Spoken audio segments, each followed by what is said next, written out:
Vamos lá. Hã? Vamos.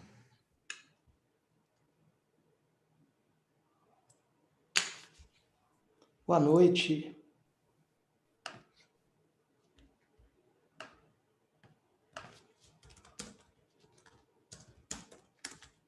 O pessoal pode usar o chat aí para comunicar?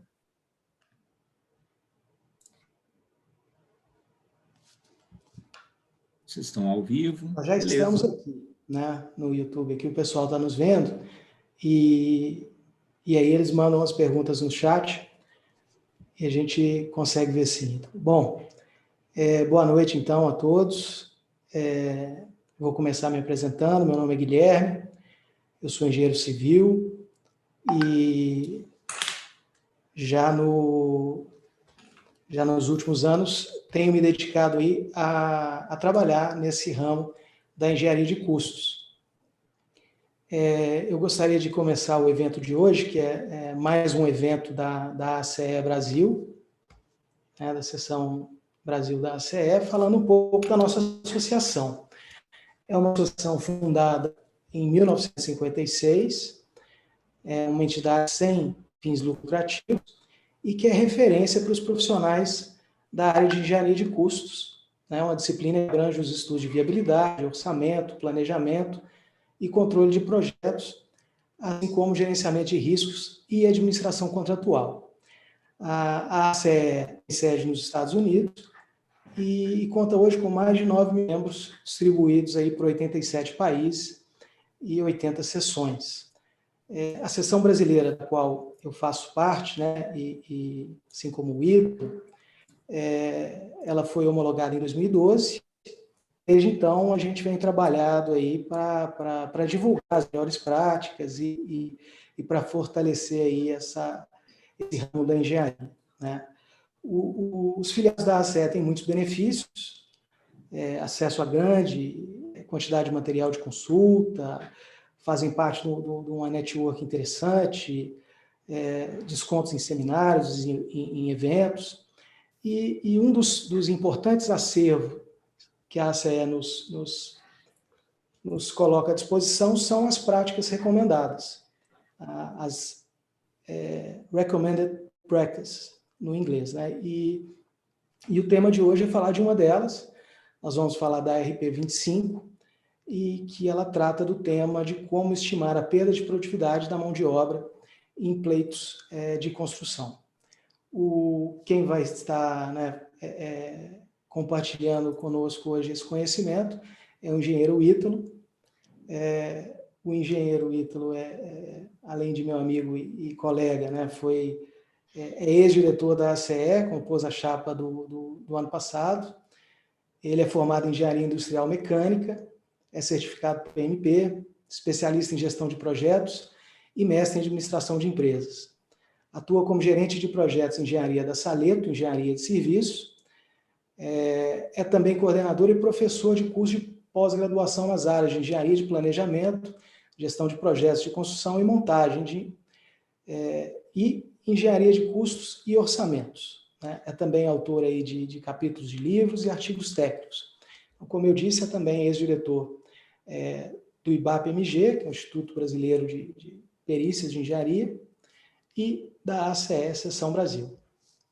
Bom, eu gostaria inicialmente só de fazer uma contextualização sobre o nosso tema de hoje, que é a perda de produtividade, que é um dos temas, talvez um dos mais comuns que a gente tem na nossa indústria, no nosso dia a dia aqui dos contratos de construção, né? Todos nós sabemos o quanto é comum, né, numa obra que ocorram eventos imprevistos, eventos aí que geram impactos negativos à execução das obras, né? Exemplo aí de problemas de projeto, condições meteorológicas, falta de insumos, paralisações, e são eventos, então, que perturbam ali as obras e que geram a redução da eficiência dos recursos, a perda de produtividade. E isso, em grande medida, está também na origem de controvérsias, né, nos contratos, em que as contratadas acabam gastando mais para executarem os seus serviços e, para reequilibrar essa circunstância, essa situação, procuram, por meio de pleitos, obter aí o ressarcimento dos custos adicionais expendidos. Embora seja algo aí que a gente, né, seja de fácil assimilação, que esses eventos que eu mencionei gerem distúrbios e venham aí a reduzir a eficiência dos recursos, muitas vezes a gente se depara com dificuldades, né, nas discussões para chegar à convergência, a bom termo, na aprovação de pleitos que estão relacionados aí com a perda de produtividade. Muito em razão, né, das incertezas e das dificuldades de se estimar esses valores que passam aí por exercícios matemáticos, né, e que, a depender aí do nível de registros e dos métodos, vão ter mais ou menos precisão. Então, daí a importância, né, de nós estarmos aí amparados com bons métodos, bons conhecimentos, para que a gente possa, né, com esses elementos, sermos bem-sucedidos nesse tipo de debate. Então, a RP 25R, né, ela nos apresenta vários métodos, nos fala das causas comuns que são geradoras de perda de produtividade e é uma excelente ferramenta para nós, engenheiros de custos, nesse tema aí, e é o que o Ítalo hoje vai trazer para nós.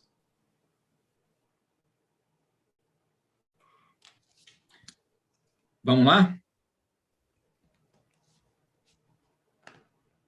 Podemos começar aqui? Vamos lá? Podemos. Então vamos. Bom, obrigado aí, Guilherme. Obrigado, Cecília. Obrigado à ACE Seção Brasil pela oportunidade de hoje estar com vocês aqui para falar um assunto bastante pertinente nesse momento, né, de pandemia. Quantos e quantos contratos aí tiveram a sua produtividade prejudicada por um evento desconhecido, ninguém esperava que isso iria acontecer, se estender e causar o que andou causando aí, ainda estamos, né, infelizmente, avaliando os impactos aí desse imbróglio todo aí que a gente se vê nos últimos, né, 12, 14 meses aí. Quero agradecer também ao Aldo.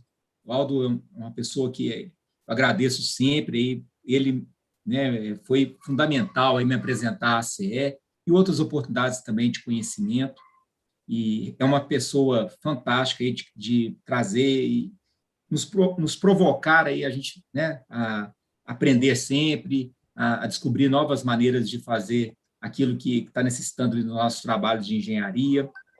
Então, agradeço muito aí também a pessoa do Aldo, essa oportunidade. Bom, como o Guilherme já fez aí algumas apresentações, eu vou iniciar aqui.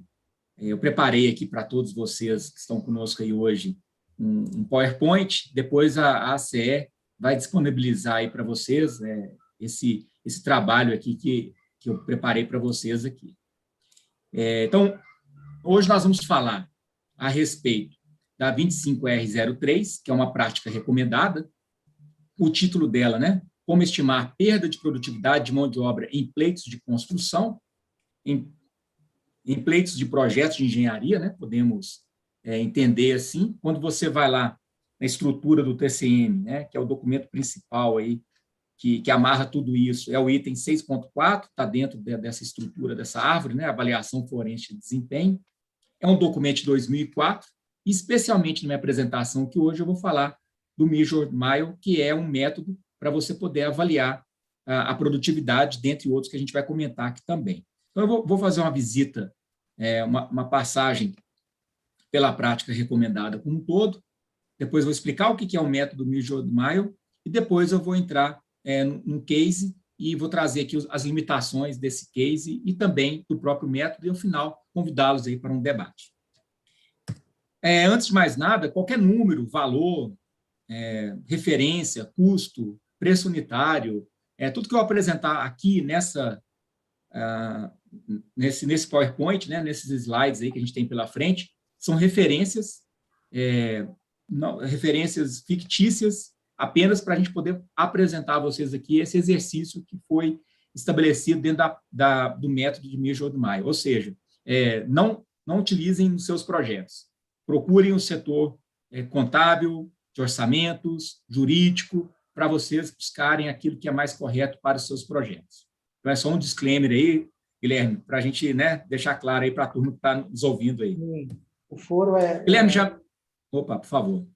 Não, é isso. O foro é técnico, né? É um debate que a gente está procurando a essência do método, né? E o exercício é exemplificativo. Exatamente, perfeito. Essa que é a ideia aí. Bom, Guilherme já me apresentou, né? Eu sou Ítalo, eu sou de Belo Horizonte, trabalho na Saleto Engenharia, já temos a empresa há 18 anos, né? Já estou no mercado de engenharia há um bom tempo, né? Para não falar aí 20 e poucos anos. E aí, Guilherme, hoje eu me esbarrei com uma situação que eu fui lembrar quando é que a primeira vez que essa palavra produtividade bateu na minha porta. Eu era estagiário, final dos anos 90, ali, 99 para 2000, montando um caminhão fora de estrada lá na CSN, em Casa de Pedra. E nesse ano, né, por alguma condição climática desfavorável, a umidade estava alta e permaneceu durante muito tempo, e a gente não conseguiu o ponto de cura para fazer os testes, né, de destaque, os testes necessários, a pintura da caçamba do caminhão fora de estrada. Então, ou seja, aquilo que nós estávamos esperando, a produtividade que era esperada, ela não se concluiu devido a um evento climático. E a gente foi procurar no nosso contrato, não tinha nada ali que pudesse nos proteger ou proteger, né, aquela estrutura ali de pessoas, equipamentos que a gente levou para o campo, né, para atender essa necessidade aí. Na época, a gente teve que, de certa forma, engolir esse custo, né? Mas se fosse hoje em dia isso acontecesse novamente, Guilherme, certamente a gente iria tratar de maneira diferente, né? A começar pelo contrato. Não deixar assinar um contrato da forma que nós assinamos lá atrás, daquele jeito, né? Não que a empresa CSN ou a empresa para a qual eu estava trabalhando, eles tivessem ali de alguma má-fé, né? Não, nada disso. Realmente a experiência, né? Eu acho que a gente começa a guardar esses casos para a gente poder aprender com isso e como tratar improdutividade nos nossos projetos, né? Então, esse aprendizado ele tem que ser constante. E dentro da literatura aí que a gente já teve a oportunidade de desenvolver, eu quero chamar a atenção aqui por esses 3 livros aqui da ACE, onde tem alguns pareceres nossos, né? Falando, inclusive, de produtividade, tem um que fala de execuibilidade de projetos, tem um que fala sobre risco e pleitos, são pareceres que nós fomos convidados, né? Foi uma iniciativa que aconteceu na ACE alguns anos atrás, nós lançamos aí 3 volumes, são materiais fantásticos, né? De autores, de profissionais de engenharia muito consagrados no mercado. Então, fica aí o convite aí para vocês poderem ter acesso a esse material, que, ao meu ver, muito barato comparado com o que a gente acaba buscando adquirir no exterior, muitas vezes, porque não tem material desse nível, né, em abundância no Brasil, né? Para o pessoal da construção civil tem muita coisa, mas quando você vai para montagem mecânica, fabricação de equipamentos, projetos industriais, a gente tem mais dificuldade de encontrar literatura para dar suporte a esses trabalhos nossos, a esses estudos de produtividade ou de improdutividade, como queira, né?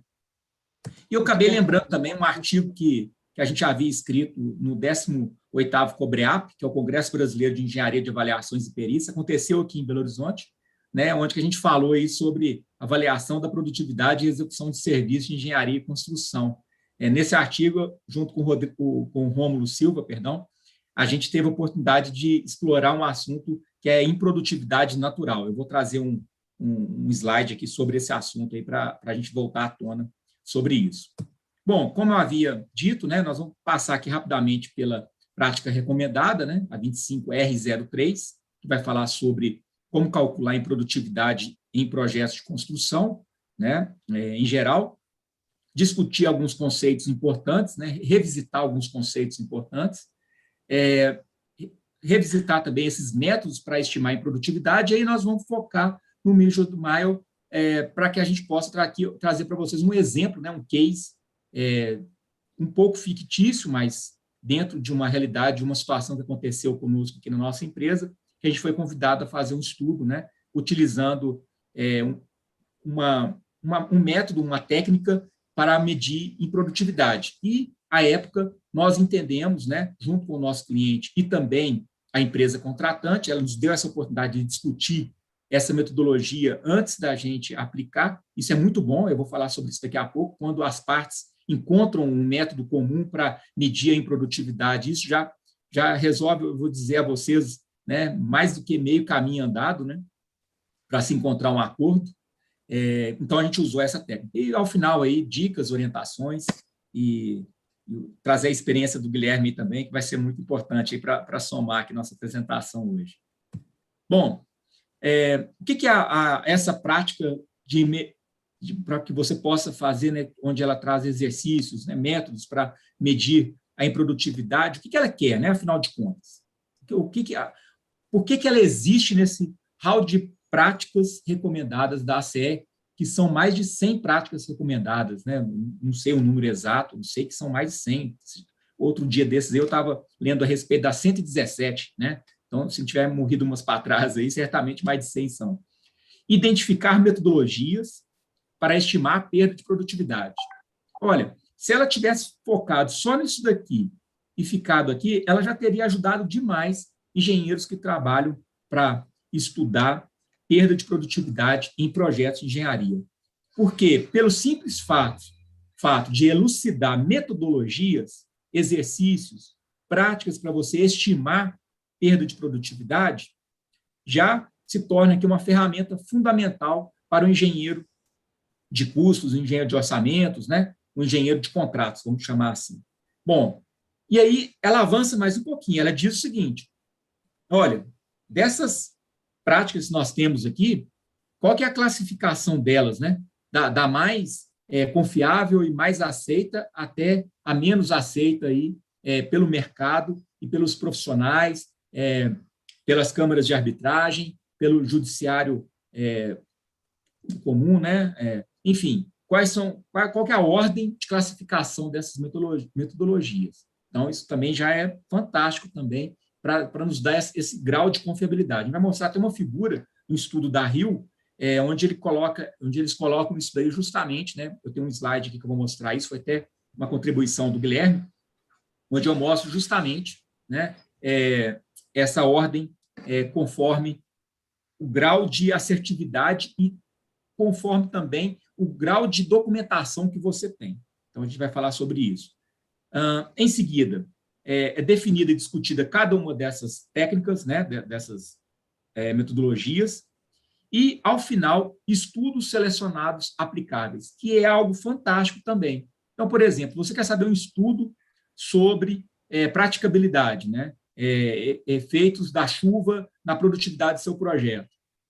Ali tem uma indicação de alguém que escreveu um artigo, alguém que escreveu um livro, alguém que usou isso numa disputa e pôde publicar o seu estudo. Então, eu já vou até aproveitar aqui, Guilherme, eu vou direto para o final da prática. Isso aqui está no final da prática, e é interessante, né, esses trabalhos assim, que são muito ligados à forma americana de escrever, né, eu pude contribuir para o PMBOK na extensão de construção dele em 2015. Se você pegar os anexos, para nós que somos engenheiros, a gente fica muito mais satisfeito e mais confortável com as informações que tem no anexo, são informações aplicadas. E essa prática é exatamente isso, o final dela que é o legal, porque lá, por exemplo, eu quero uma metodologia para ver o que acontece quando eu acelero o meu projeto, faço um fast tracking ali, por exemplo. Como que isso impacta? Tem uma série de autores, né? A referência, o nome dos caras, o título da metodologia, para você procurar. Alterações, impacto cumulativo e retrabalho. Mesma coisa, tem lá uma série de trabalhos. Para cada item desse daqui, tem mais de 15 estudos, mais de 15 documentos importantes aí, que só isso daqui, poxa, você já ganhou o seu dia, né? Porque muitas vezes a gente recebe aqui um pleito para analisar, uma perícia, uma assistência de perícia para fazer. Poxa, você fica perdido para saber o que eu vou usar de referência naquela situação, porque não existe nenhuma situação igual à outra. Sempre vamos ter que encontrar... É importante aqui, talvez, claro, pois, mostrar um pouco dessa estrutura, igual você falou que está na prática recomendada.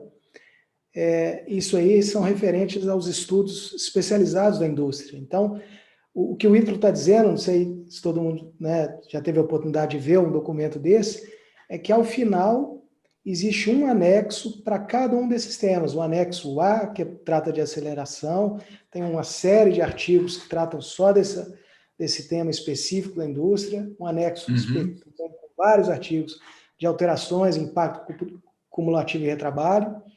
Então, é um material extremamente rico mesmo, que a gente tem onde consultar, né? Isso. Quando esse evento ocorre na nossa obra. E ajuda a gente a montar ali, a estruturar nossa linha de raciocínio, né? Porque muitas vezes você tem uma linha de raciocínio, mas para você poder garantir sua linha de raciocínio, você tem que fundamentar sua linha de raciocínio. Você não pode simplesmente acordar de manhã e falar assim, tive uma sacada aqui, eu vou calcular em produtividade, contando quantos grilos que passaram na frente da obra e quantos cliques que eles fizeram.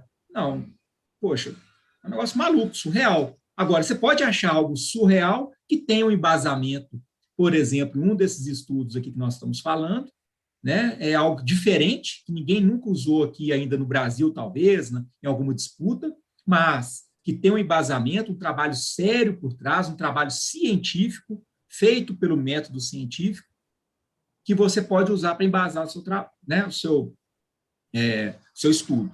Horas extras e trabalhos por turnos, né? Estou lembrando que é uma situação aqui, a gente, no projeto para Salobo, no meio da floresta amazônica, lá, um funcionário cobrando da equipe a hora em itinerário, né? A hora em deslocamento, né? Hoje até a nova legislação trabalhista já trata isso de uma maneira diferente, mas à época não tinha nada na legislação trabalhista e também não tinha nada para a gente poder recorrer o que o nosso funcionário estava nos cobrando para a gente repassar para a contratante. Então, sabendo de que existem estudos que tratam de hora extra, de trabalhos por turnos, etc., embasa todo um apontamento ali, um timesheet que eu tenho, né, os impactos disso, como que isso pode... Inclusive, por exemplo, acontecia muito lá, o funcionário demorava 3 horas para chegar no trabalho e voltava 3 horas. Então, ele saía da casa dele 5 horas da manhã, começava a trabalhar às 8, saía de lá às 4h30, chegava às 19h30, né? 7h30 da noite em casa. Então, aquilo ali deixava ele cansado e a produtividade dele, aos pouquinhos, ia caindo. Olha como uma coisa amarrada na outra, né? E se quando você tem esses estudos, você consegue mostrar isso de maneira científica, né? Nós estamos aqui fazendo a boa técnica da engenharia, e a boa técnica da engenharia se embasa na metodologia científica, não tem como fugir disso.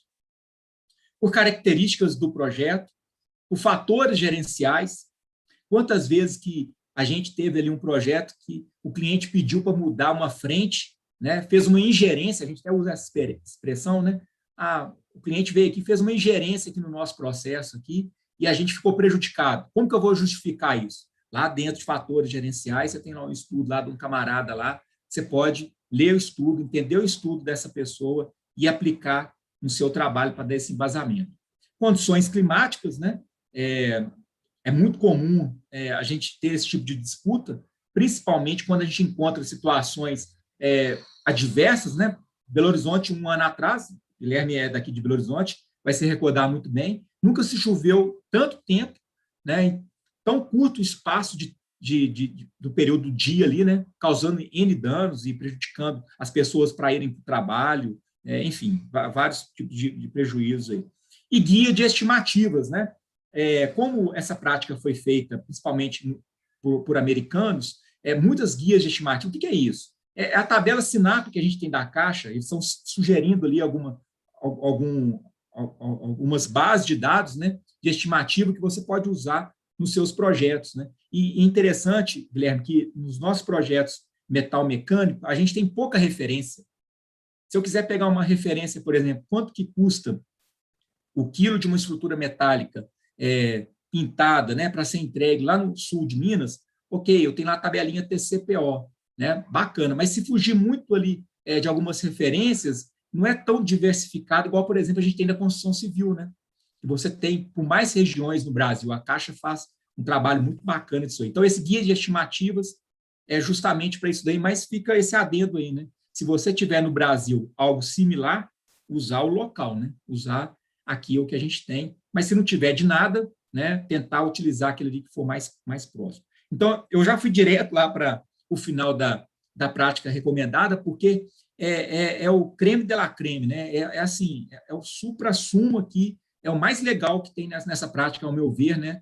Tudo que tem lá é muito bom, é muito positivo, mas isso aqui é muito interessante, porque te dá esse direcionamento para você embasar o seu trabalho, né? O seu trabalho, você suou ali, você teve uma dificuldade danada para fazer, mas se você não tiver um embasamento, né, juiz nenhum não vai dar ganho de causa lá para você, se for apenas, né, pelos seus pensamentos, né? Bom, e fica aqui um ponto de atenção aqui, que é o seguinte, essa prática é de 2004. Muitos estudos são dos anos 70 e 80. Então, talvez o método do estudo, ok, agora os valores, a forma como foi apresentado, a filosofia, ok, mas os valores, ali, as referências, tanto de custo quanto de grau de perda de produtividade, enfim, qualquer outra variável, é questionável, porque a gente sabe a diferença que a construção está vivenciando nos últimos anos, né, tecnologicamente falando, e também como que esses estudos, ao passar dos anos, muito que a gente está sendo apresentado, a gente hoje consegue coletar quase que online, né, de dados nos nossos projetos. Então, é só esse ponto de atenção aí, né, apesar de serem informações muito pertinentes, mas até 2004 e a grande parte dele dos anos 70 e 80. Bom, a 25R03, ela é de 13 de abril de 2004, como eu disse, na árvore lá do TCM, ela faz parte, né, da avaliação forense de desempenho, o item 6.4. Ela tem um capítulo de introdução explicando sobre produtividade, que é exatamente isso que o Guilherme nos apresentou aqui no início, né? Esses problemas que a gente tem, as dificuldades que contratantes e contratados têm para poder chegar a um acordo de qual método a ser utilizado para avaliar a improdutividade de um projeto qualquer, a finalidade que eu li para vocês aqui no início, aqui, né? O que ela pretende apresentar, né? As questões de causas, nós vamos falar rapidamente aqui sobre as causas que geram improdutividade, né? E nós temos lá métodos para estimar perda de produtividade, todos os métodos, a ordem de preferência desses métodos, né? E uma discussão, né? Um detalhamento aí desses estudos. E apresentam também alguns anexos, né? Como foram essa seleção aí desses trabalhos aí para poder embasar o nosso estudo. Bom, produtividade é a quantidade produzidas por hora de esforço do trabalhador. É uma forma de você justificar a produtividade. Mas a gente tem que ser mais amplo, né? Porque não necessariamente tem a ver com hora de esforço de um determinado trabalho. Pode ser de aplicação de material de uma determinada máquina. Pode ser de produtividade de uma tinta a ser aplicada na caçamba de um caminhão fora de estrada. Então, apenas ficar aí nessa questão da hora de esforço não vai resolver o nosso problema. Então, a gente precisa de uma explicação de um conceito mais amplo. Aí, a prática recomendada, ela traz o seguinte, é uma medida relativa, é um número relativo, quanto à eficiência de mão de obra, boa ou má, comparado a uma base ou norma estabelecida, determinada a partir de uma área de grande experiência. Então, ou seja, mudanças na produtividade pode gerar aumento ou queda nos custos daquela obra, daquele projeto.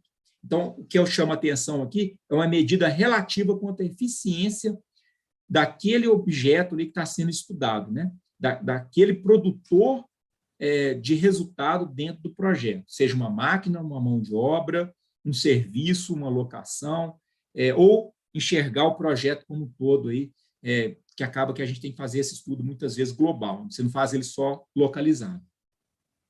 Uma fórmula simples, né?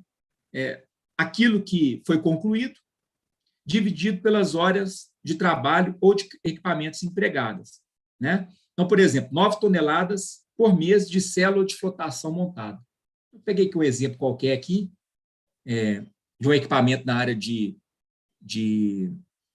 processo de mineração. Então, se eu entregar 9 toneladas por mês de célula de flotação montada, é a minha produtividade. Agora, eu vou comparar isso aqui, essa minha produtividade, é a produtividade no momento que eu estou fazendo o orçamento, é uma produtividade que o meu cliente falou que eu vou conseguir e que ele vai me dar apoio e suporte para conseguir aquela produtividade, é uma produtividade já realizada. Então, do jeito que está na tela aí, eu não posso dizer nada. É uma produtividade. Aí eu tenho que explicar isso melhor. Então, é a produtividade prevista, é a produtividade natural, ou seja, a produtividade sem interferências. É a produtividade com poucas interferências.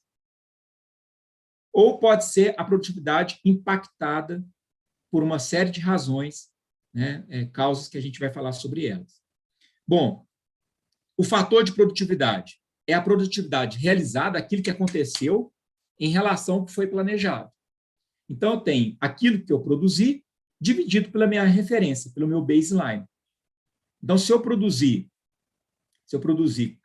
4,5 toneladas naquele mês de montagem de célula de flotação, mas eu esperava produzir 9 toneladas, né? 9 toneladas, isso. Eu vou chegar a 50% da minha montagem mecânica entregue. Então, é um número relativo, tá vendo? Esse fator de produtividade é um número relativo, um percentual.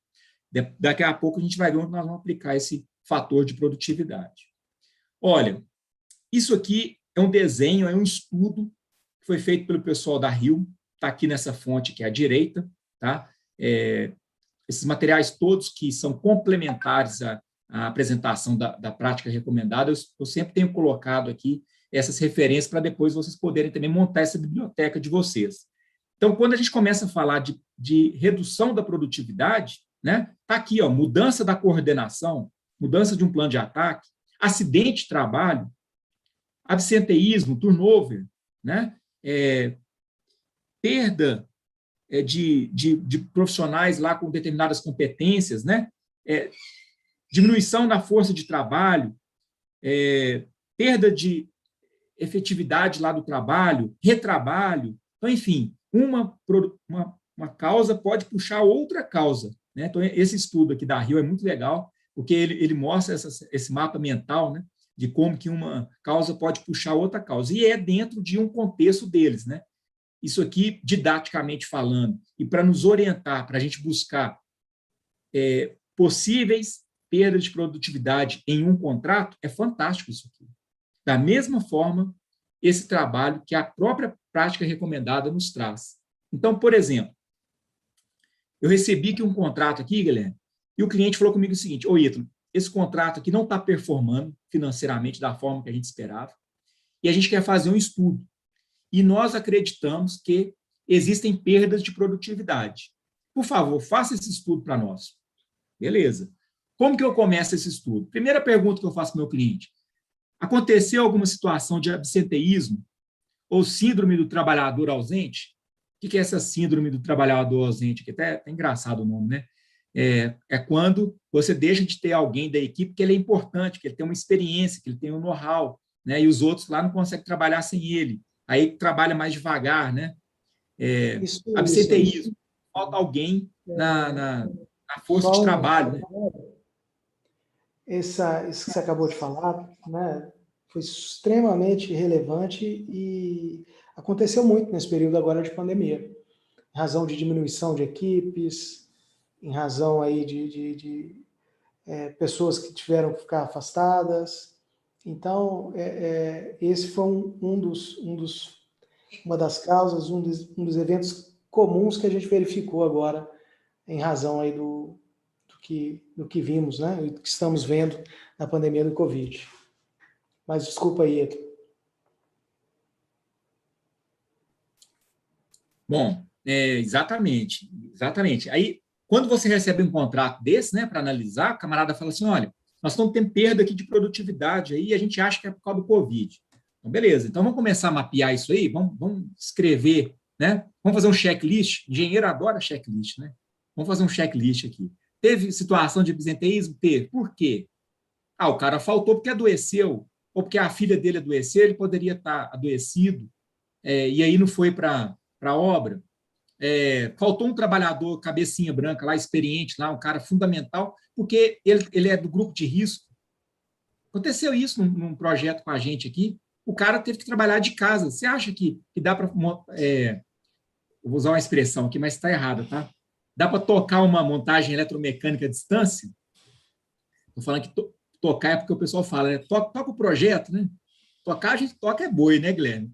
Então, enfim, não dá, né? Não dá. Aí você tira um cara desse que é importante, que é inteligente, né? Ali, a inteligência está com ele, né? Eu respeito demais a experiência desse pessoal, né? Eu acho que é muito importante a gente ter a presença dessas pessoas experientes na obra. Quando o camarada acelera o projeto, teve situação, não corre com isso aí, porque semana que vem o pessoal lá da saúde vai fechar todas as frentes de obra, corre com esse trabalho. Pode causar improdutividade? Pode. Não só perda de qualidade, mas também improdutividade. Condições meteorológicas, aconteceu alguma situação, raio, chuva, raio e chuva, só não pode acontecer uma situação, um conhecido nosso aí, que pegava assim, no mesmo dia, tinha problema de raio, tinha problema de chuva, aí eles somavam dobrado, sabe? Não pode, né? Se foi no mesmo dia ali, raio e chuva, né? Você tem que fazer ali o que é lógico, né?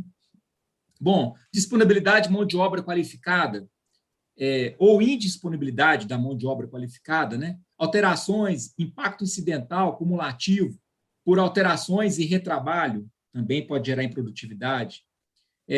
Concorrência por mão de obra operária, falta mão de obra na área, por exemplo, tem alguns contratos de algumas empresas que você é obrigado a contratar local. Aí você contrata uma turma local, o cara a vida inteira tirou foi leite. O negócio dele é trabalhar na agropecuária. Você põe um cara para ser servente pedreiro.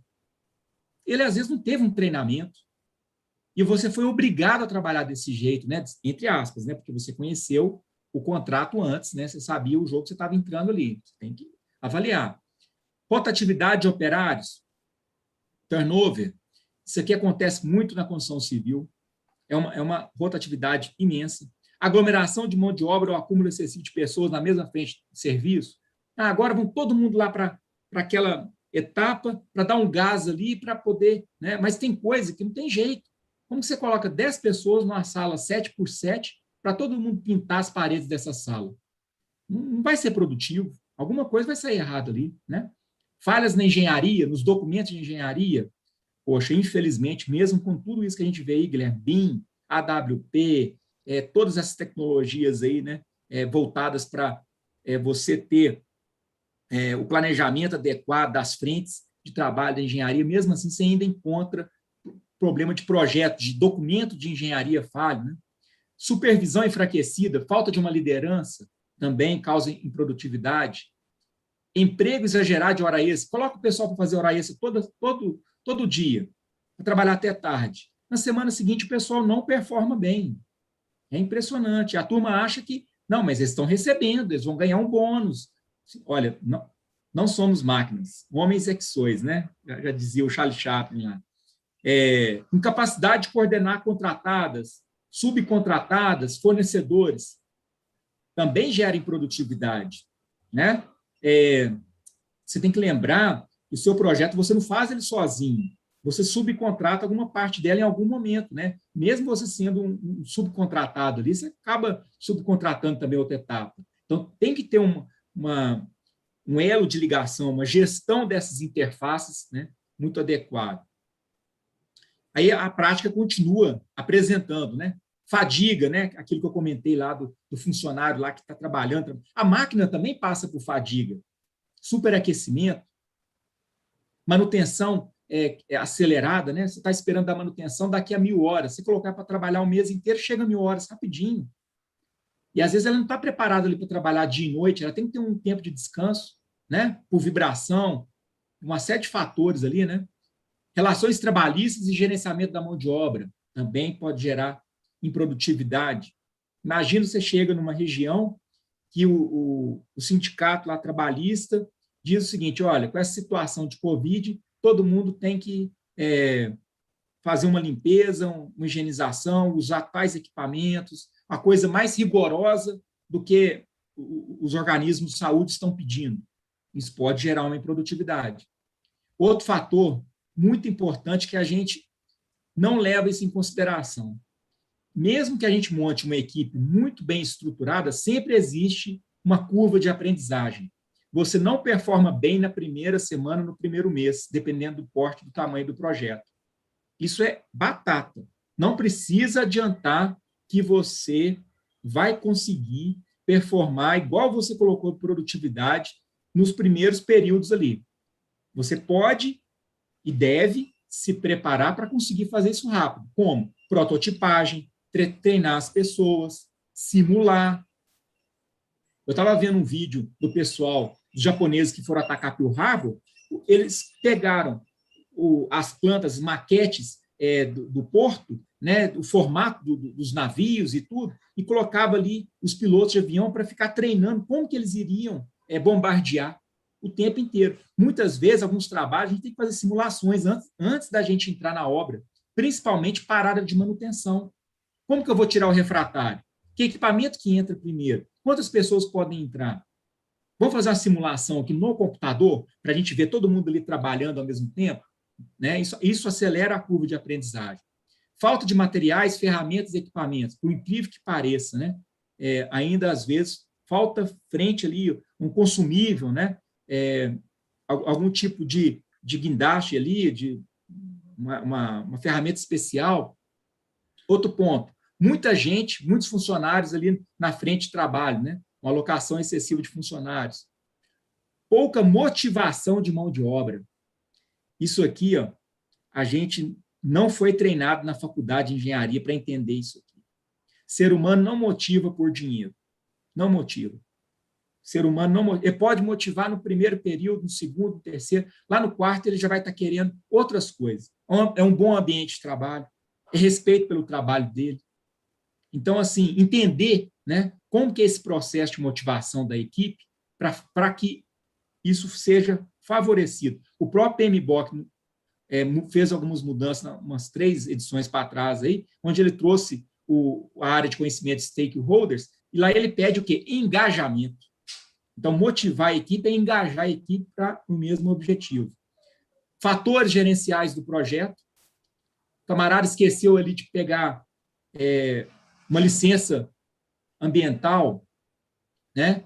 Faltou também, talvez, fazer pagamento dos funcionários, faltou ter plano de trabalho, plano de ação para aquela frente ali que está sendo discutida. Então, é o erro do gestor de projetos, né? Trabalho fora de sequência, isso aqui é cruel, além de bagunçar tudo para a gente depois fazer esse estudo de produtividade, né? Que fica aquele ninho de guacho ali, né? Que é a confusão para você poder identificar, prejudica demais. Retrabalho e erros também é algo que traz muita improdutividade. O moral da equipe cai muito para fazer retrabalho. O cara ele fica triste de desmanchar aquilo que ele fez, e quando ele vai fazer pela segunda vez, ele não tem a mesma motivação, sabe? A gente que já esteve à frente de projetos, aí, de obras, né? Participando aí de montagens, a gente percebe isso claramente, o retrabalho, e quando acontece um erro, infelizmente, a nossa cultura é uma cultura de penalizar o erro. Né? O cara errou, nossa, fulano errou. Parece que é crucificar o cara, né? Então, infelizmente, faz parte da nossa cultura. O erro não é visto como possibilidade de acelerar aqui essa curva de aprendizagem. Né? Impacto da... Opa, pode falar. Não, eu tô vendo aqui, eu acho que até pelo tempo, cara, eu estou vendo, né, o detalhamento que você está passando. Opa, nós já são 19h46 já. Mas eu acho que a gente tem que impor aí um ritmo mais... Opa, vamos lá. Eu estou detalhando demais isso aqui, né? Para já pegar o gancho, claro.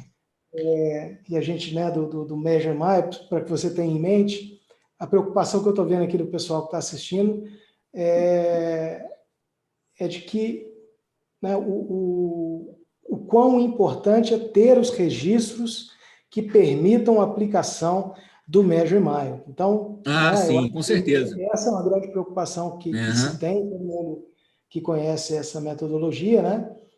E eu acho que talvez a gente possa até ir para aquele gráfico para já discutir os métodos que temos. E de fato, né, foi no cerne da questão. A questão, para que se possa aplicar o Measure-Mile, não tenha dúvida. O essencial é o insumo, o essencial é o registro. Então, é que eu não tinha visto aqui o chat aqui, desculpa, eu não estava com ele ligado aqui, vou deixar ele aqui no cantinho aqui. Vamos embora, que tem muita coisa para a gente falar aqui, nós temos pouco tempo. Bom, enfim, restrições à área de trabalho, condições do local, né? Aprovações ou respostas atrasadas aí da contratante ou da própria contratada aí.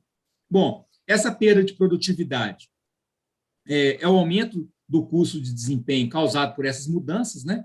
E a perda de produtividade é um cálculo simples, é a produtividade de referência menos a produtividade que aconteceu, que foi real, né? Então, por exemplo, o meu baseline era 4 toneladas por mês, o meu real foi 3 toneladas por mês, então eu tive uma perda aí de 1 tonelada por mês.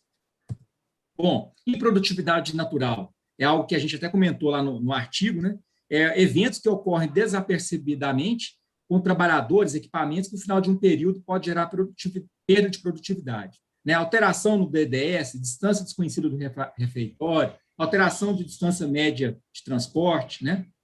Bom, e aí a prática recomendada começa a mostrar para a gente quais são os estudos numa ordem de preferência. Quem que é o primeiro aqui? Measure-Mile. É o cara aqui, ó. Qual que é outro que a gente usa bastante aí, que é bastante, né? Análise valor agregado. Beleza, mas isso que tem muito a ver com o que você orçou, né? No período da época que você orçou. Então, pode gerar esse tipo de discussão, né? É uma técnica bacana para poder avaliar avanço de projetos, mas talvez para a produtividade, se não bem aplicada, não tiver os parâmetros bem aplicados aí, tanto é que ela é a segunda, né? Primeiro vem o Measure-Mile. Bom, aqui todas as outras técnicas, eu não vou entrar aqui no detalhe de cada uma, eu acho que até para aproveitar nosso tempo, né? Outra que a gente usa bastante no dia a dia aí dos nossos trabalhos aí de consultoria, que é essa aqui do custo total modificado de mão de obra ou do custo total de mão de obra, né? Modified Total Cost ou do Total Cost. Basicamente é o seguinte, quanto que eu tinha para gastar, quanto que eu gastei, que é o Total Cost, né? Levando em consideração que a contratante me prejudicou. E o Modified Total Cost, eu vou colocar ali na equação o que é também a minha culpa, né? Eu também pisei na bola, e aí? Né? Então, agora, para fazer tudo isso, você tem que montar uma base de dados. E aí o Guilherme comentou aí sobre uma curva, né? Então, o Measure-Mile está aqui, ó, ou seja, você tem aqui uma condição, né, de expertise para você poder apresentar o seu estudo, você precisa conhecer disso aqui, né? Em relação ao valor agregado, né? E em relação ao Modified Total Cost. O Total Cost, olha a diferença que ela tem se você usar aqui como referência aqui o seu grau de confiança, né, no mercado. Então, isso aqui nada mais é do que pegar esses estudos para trás aqui e projetar, né, em expertise, em avaliação e qualidade da documentação contemporânea do projeto. Então, você precisa, para fazer o Measure-Mile, você precisa de muita documentação. Até respondendo aí, o Marlon perguntou para a gente vai precisar de muita documentação. O que não tiver, a gente vai ter que fazer, talvez, um apontamento de campo. Mas o projeto já ocorreu. Então, talvez não é a melhor técnica para você aplicar. Você vai ter que usar outra. Bom, então, o que é? Vai comparar o Measure-Mile. Atividades idênticas nas partes do projeto que sofreram impacto versus que não sofreram. Porque eu vou entender que as que não sofreram, até a prática recomendada usa essa expressão, aqui tem uma produtividade natural. Se espera que eu trabalhe aqui, né, como eu fiz o meu orçamento lá atrás, que é questionável também, que eu vou explicar isso daqui a pouco. E versus o que sofreram, um menos o outro, é a perda de produtividade. Colocou dinheiro na jogada, é aquilo que você vai cobrar do contratante. Tá? Linhas gerais, né? Bom, é muito preferida porque considera apenas o efeito real do impacto, eliminando disputas a respeito da validade das estimativas de custo ou de fatores, né, que possam ser aí sem culpa da contratante. Aqui outro exemplo, você estava caminhando com o seu projeto, do ponto A para o ponto B, né, aconteceu que um determinado evento aqui, que isso aqui aumentou a necessidade de mais esforço de mão de obra para você chegar ao final do seu projeto. Tá? Tem um artigo aqui desse pessoal, dessa consultoria, está aqui o link aqui, depois vocês podem consultar lá para entender melhor. Já vou pular aqui para o meu case aqui, já para a reta final, tá, Guilherme? Para a gente respeitar nosso tempo aí, os nossos colegas. Bacana. Eu acho que, assim, dentro do nosso trabalho, né, a gente que trabalha com convencimento, com exercício, sempre que a gente puder ilustrar com gráficos, buscar, né, essas referências de artigo, trazer para os relatórios, isso ilustra, facilita o entendimento, né, é sempre algo muito positivo. Com certeza. Bom, então, no meu case aqui, a montagem de flotação em 9 meses, o prazo final acabou acontecendo em 13 meses, né? Como calcular a perda de produtividade? Então, a gente foi aqui. Primeira coisa, eu tenho uma CPU, uma composição de preço unitário. Isso aqui é muito importante. Por quê? Na memória de cálculo, está vendo esse cara aqui, o mecânico montador, 17 horas e meia para ele poder produzir 1 tonelada de equipamento montado? Isso aqui é a minha memória de cálculo. Eu vou gastar 17 horas e meia para montar 1 tonelada de equipamento.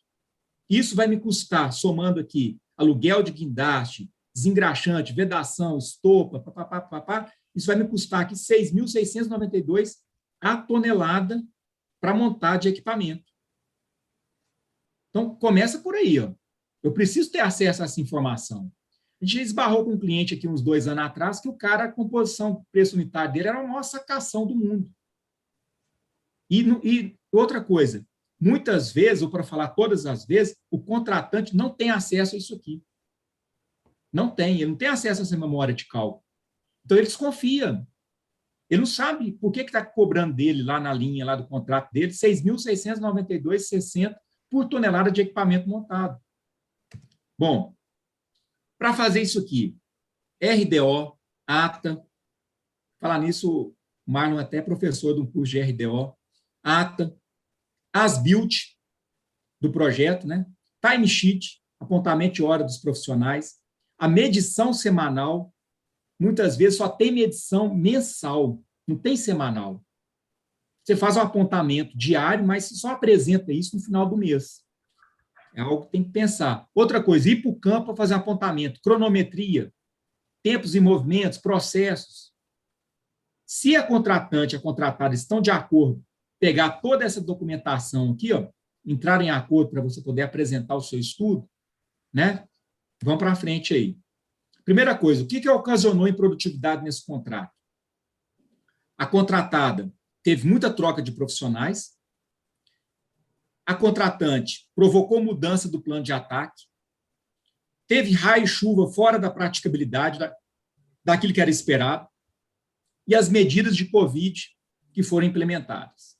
Então, dessas 4 situações aqui, ó, eu tenho que buscar uma forma de entender o que impactou a troca de profissionais, porque a contratada ela não pode ser penalizada porque trocou profissional.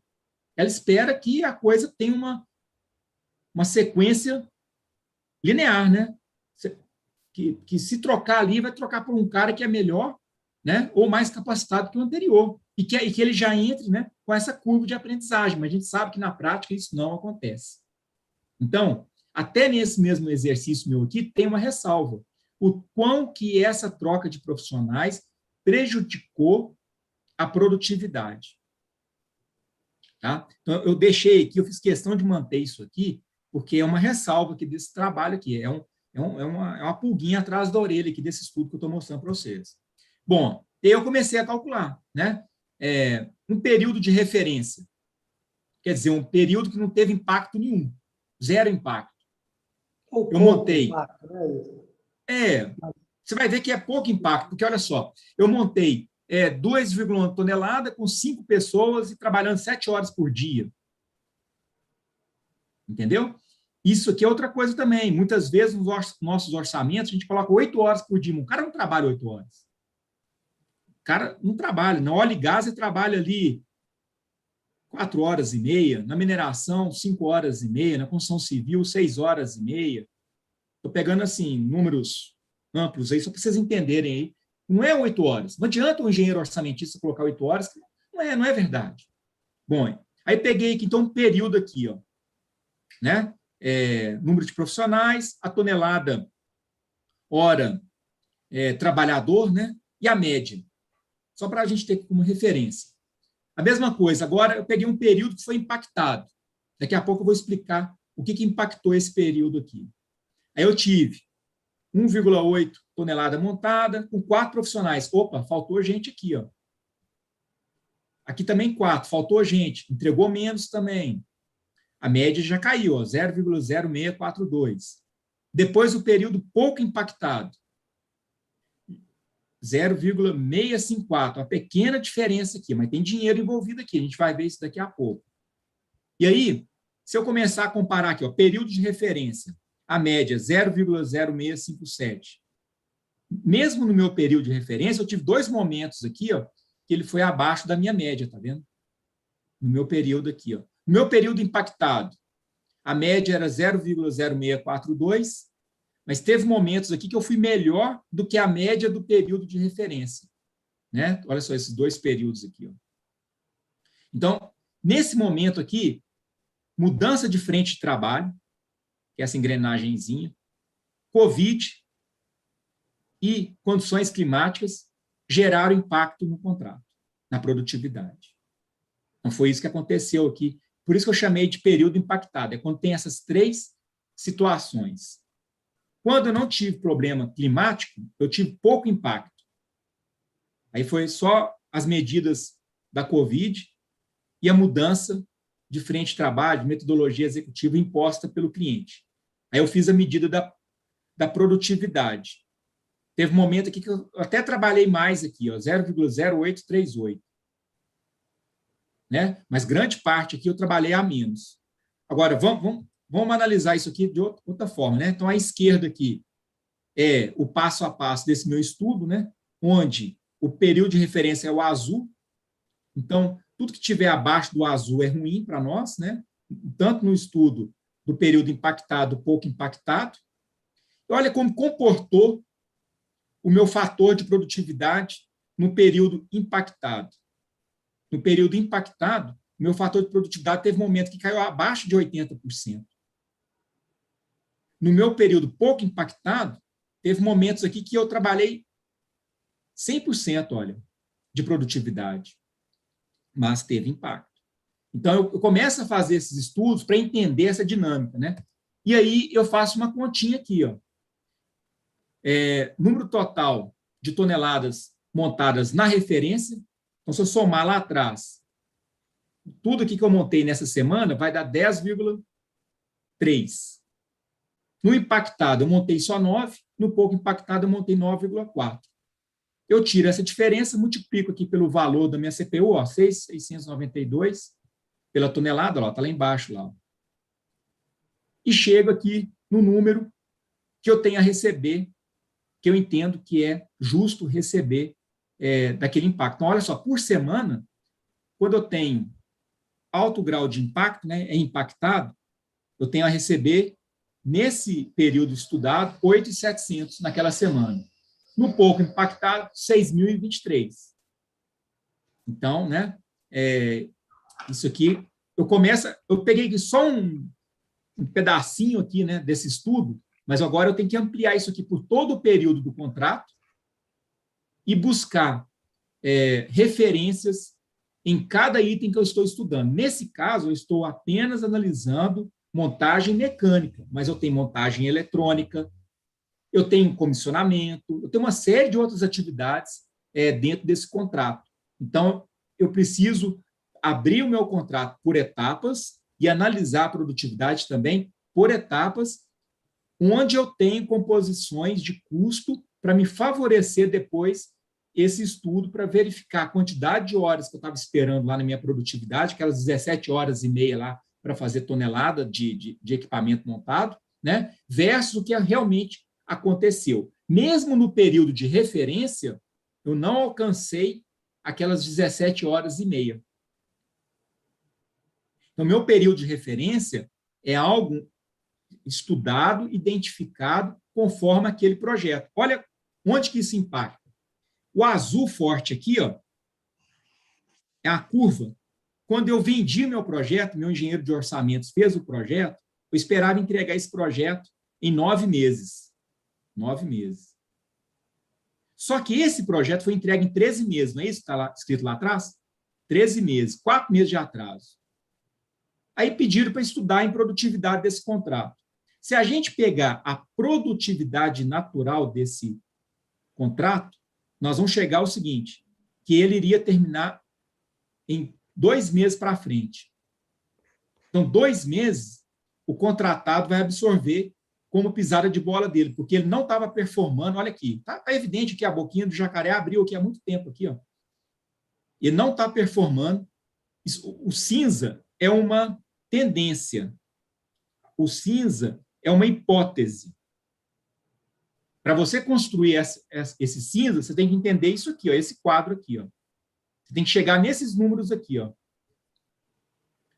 dessa tonelada aqui, ó, essa produtividade. Porque aqui eu tenho número de profissionais e hora de trabalho que ele pôde trabalhar.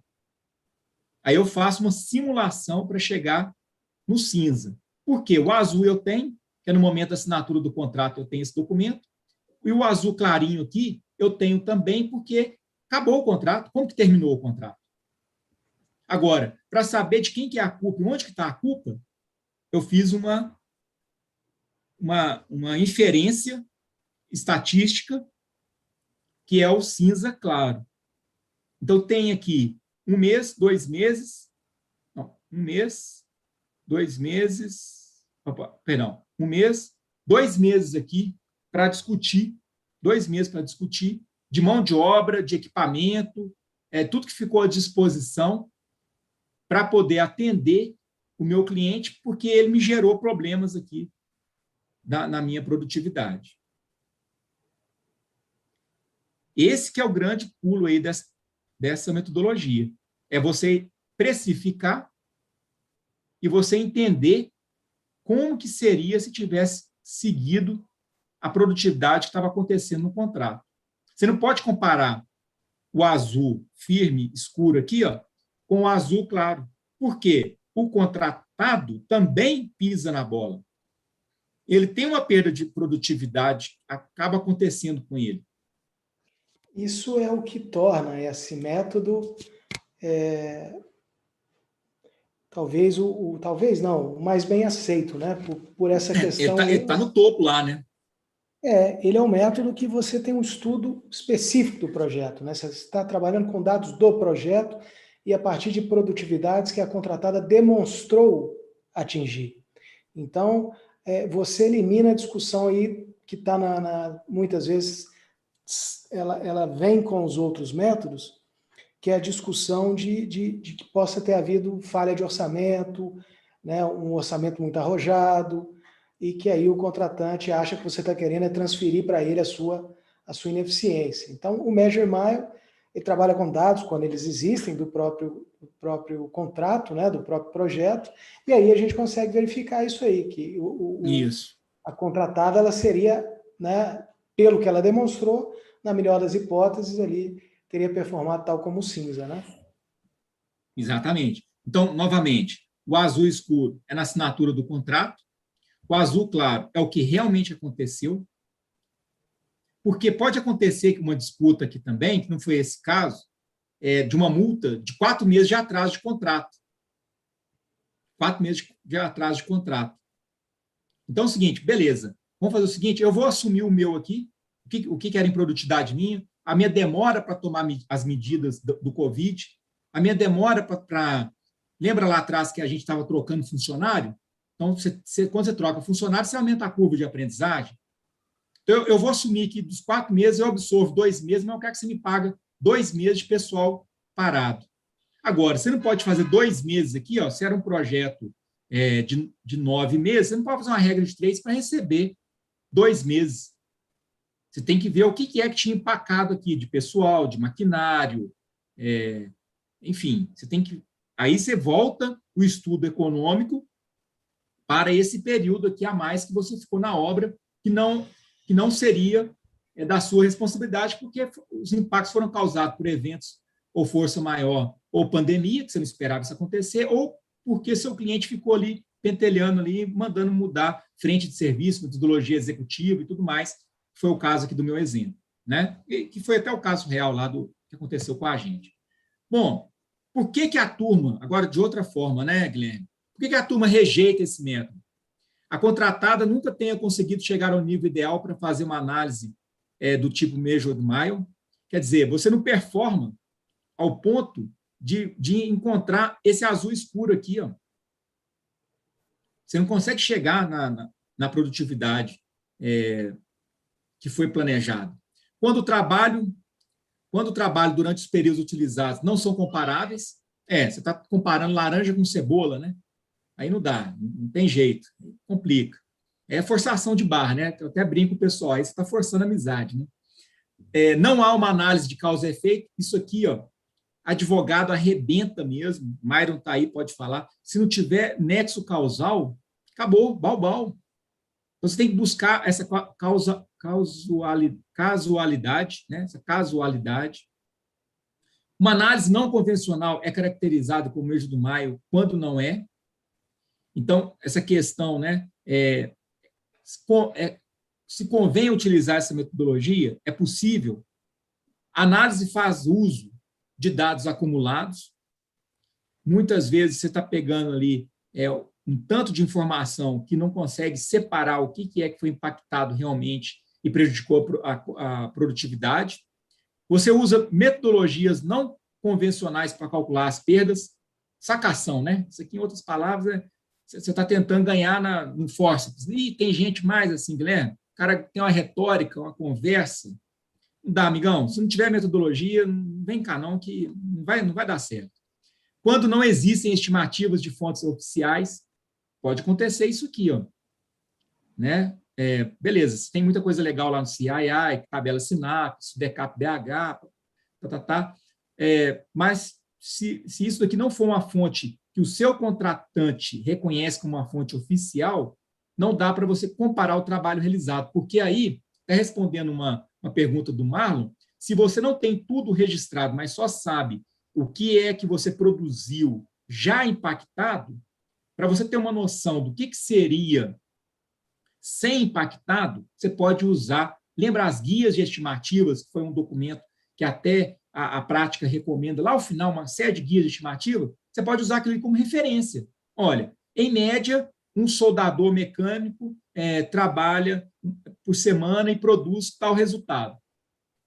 Isso aqui conforme a guia tal, né, do CII, sei lá de quem aí que nós estamos falando.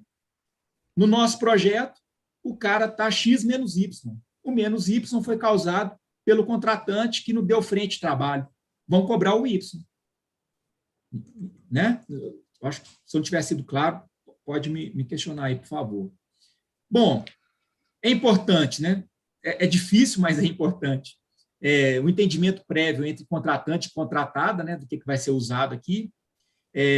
Uso do exercício aderente ao que está sendo discutido. Você não pode usar aqui algo de construção civil em um projeto de montagem mecânica, ou vice-versa. Né?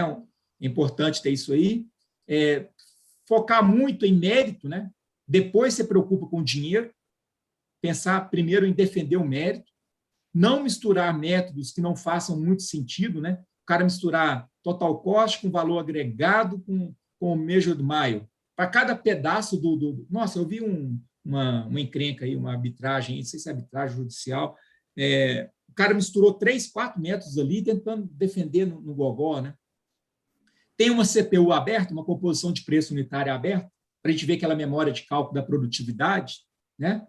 E é muito importante, vou repetir, é muito importante, fonte de dados confiável e extensa. Eu já puxo um gancho aqui, Guilherme.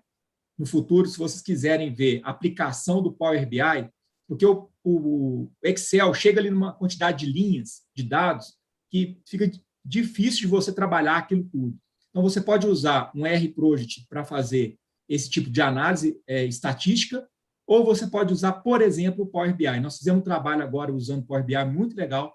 Depois, se o pessoal da ACE quiser a gente fazer uma apresentação, eu trago um engenheiro nosso aí para apresentar aqui para vocês. Foi muito, muito bacana aí, um estudo de praticabilidade usando Power BI, porque são várias frentes de trabalho, né, em duas zonas assim, muito claras, né, onde aconteceram perda de produtividade por causa de praticabilidade. E Covid também. Bom, chegando ao final aí, né, peço desculpa, até que não passei muito não, só 20 minutos, tá bom, né? Pois é, mas muito obrigado, Vitor. Eu acho que, como eu disse, é um tema da perda de produtividade. A gente tem na RP 25 vários métodos que ela coloca e a gente, nessa 1 hora, falou de apenas um deles, né? Então, para você ver aí como que o tema é extenso.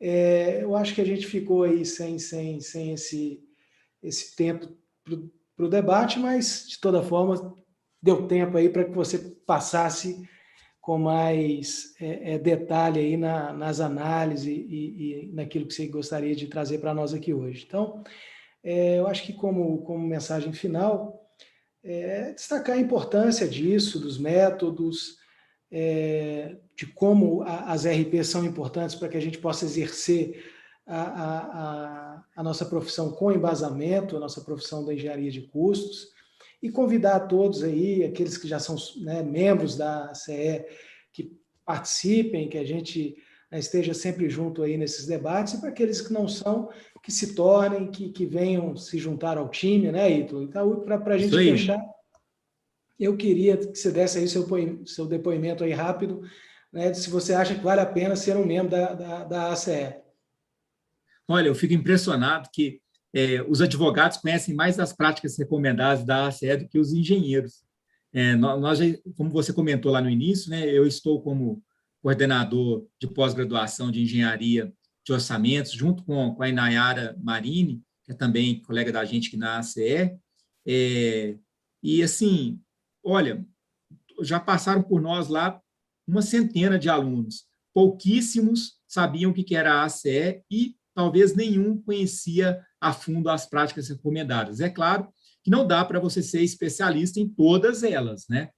Aqui a gente buscou se especializar na análise forense de cronograma, a 29R, e a análise de produtividade, né, que é a 25R, porque para nós aqui faz mais sentido, é o tipo de trabalho que a gente tem desenvolvido, a experiência da nossa equipe, e participar da ACE, se envolver com a ACE, eu já estou participando há um bom tempo, né?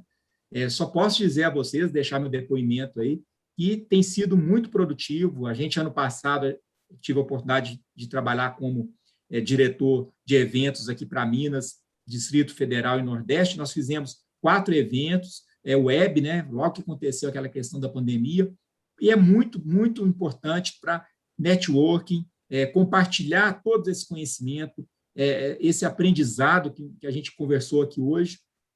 E fica o convite aí para vocês se associarem. Quem é estudante, é possível associar como estudante, uma taxa menor, e participar dos eventos, não é só para ter lá no LinkedIn que é associado à ACE, mas participar com a gente dos eventos, né? Estar junto aí com a diretoria aí que o Guilherme está participando, que tem sido uma diretoria muito atuante, isso é muito bom, né? A gente fica, como associado aí, membro também da ACE, a gente fica muito satisfeito em ver esse trabalho de todos aí, do envolvimento aí. E se alguém tiver alguma pergunta, né, pode mandar aí para a gente no chat aí, a gente pode buscar responder, ou o Guilherme fica à vontade aí para a gente já buscar o encerramento. Acredito que a gente vai deixar os contatos, né? Se eventualmente o pessoal precisar, eles encaminham para os nossos e-mails e a gente procura responder. Ok, só deixar claro aí, né, uma mensagem final aí, o método científico sempre vai ganhar, né? Vai aparecer o Zé do pleito lá, o Zé do estudo lá, que vai querer ganhar no gogó, né? O único gogó que eu sei que está ganhando dinheiro nesse país é o Paulinho Gogó, né? Então, não adianta. O método científico sempre vai ganhar, a gente tem que favorecer isso. Nós somos um país que produz muita ciência, muitos estudos, na área de engenharia nem se fala. Então, a gente tem que favorecer isso aí, né? Obrigado aí à ACE, obrigado ao Guilherme, à Cecília, né, e a equipe aí do Aldo aí, que sempre nos recebe muito bem aqui nessa casa. Muito obrigado.